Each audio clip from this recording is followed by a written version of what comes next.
Hello, this is another video of Teacher Viola. Today, we have another English lesson to discuss. Remember this? These are the 9 building blocks of the English language, or the 9 parts of a speech.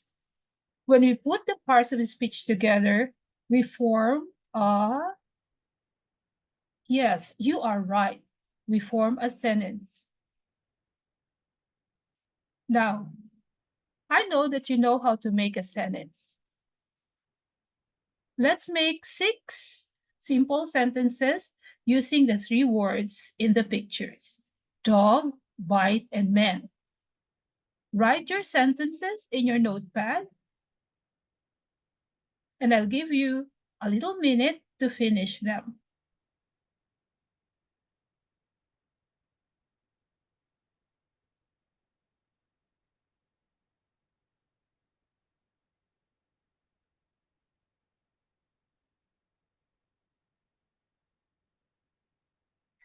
Based on the definition of what is a sentence that we know, we can now identify the following, whether they are sentences or not. Sentence number 1. A dog bites a man. Is that a sentence or not? What about sentence number 2? A dog mends a bike. Is that a sentence or not? What about sentence number 3? A man bites a dog. Is that a sentence or not? How about number 4? A bite mends a dog. Is that a sentence or not?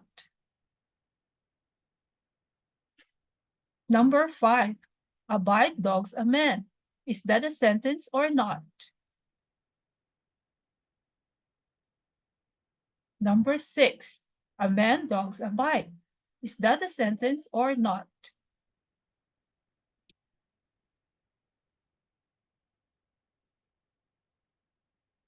Are they good enough? What's your guess? How many good sentences were there in the 6 sentences I have shown you?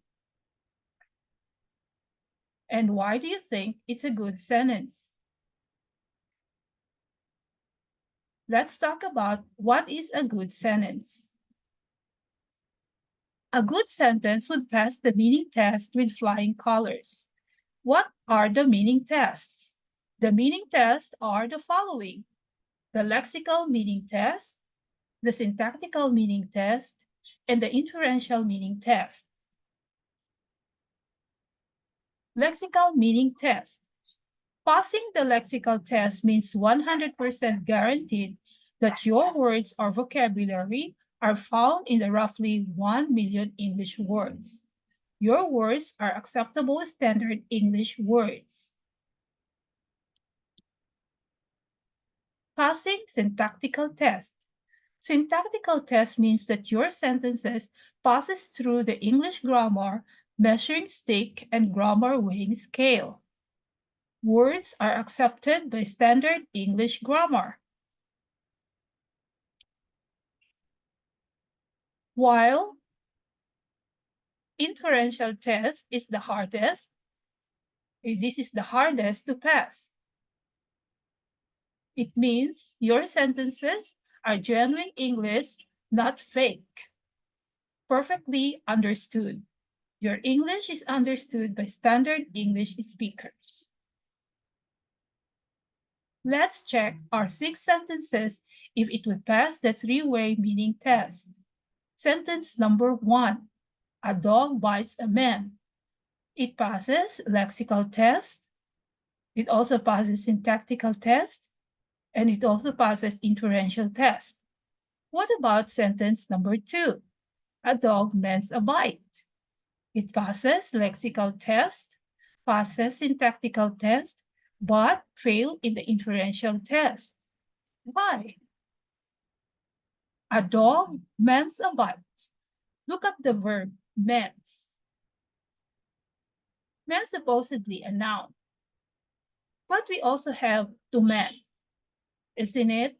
our guards and our policemen and military men are manning their post, man is a verb. But it's not a standard verb. Therefore, it fails inferential, although it passes the lexical and the syntactical test.